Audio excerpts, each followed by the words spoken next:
আমরা এই নির্বাচনটাকে একটা আন্দোলনের অংশ হিসাবে নিয়েছি। যে নির্বাচনে যদি আমরা সঠিক সরকার গঠন করতে পারি, সঠিক ব্যক্তিটাকে নির্বাচিত করতে পারি, তাহলে আমরা একটা ভালো বাংলাদেশের চিন্তা করতে পারি, তাই না? এইবার এই জন্য স্লোগানটা দিচ্ছে যে হিন্দু মুসলমান বেঁধেছে জোট, এটা একটা বিরাট পাওয়া, তাই না? এইটাতে আমাদের মধ্যে যে সমস্ত সাম্প্রদায়িকতা সেগুলো দূর হয়ে যাবে। নতুন একটা চিন্তা ভাবনা আসবে যে আমরা ধর্ম যার যার, রাষ্ট্র সবার।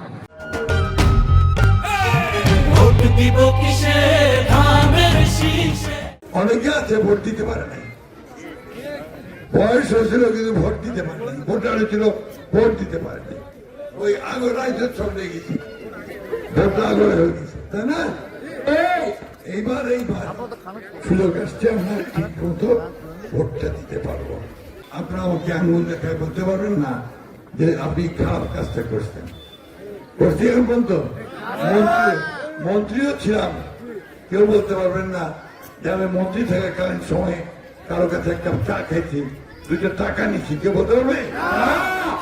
খালেদা জিয়া তারা সবাই মনে করছে মানুষটা ভালো ছিল, দেশের উপকার করছে, কল্যাণ করছে, আর নিজের নীতিটাকে ঠিক রাখছে, যে সে করলে আপোষ করে নাই মানুষের ভোটের অধিকারের জন্য, মানুষের অধিকারের জন্য, তাই না?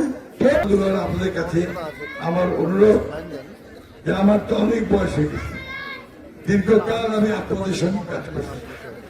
আজকে ওনার ছেলে হিসাবে আমিও আপনাদের সামনে এসেছি।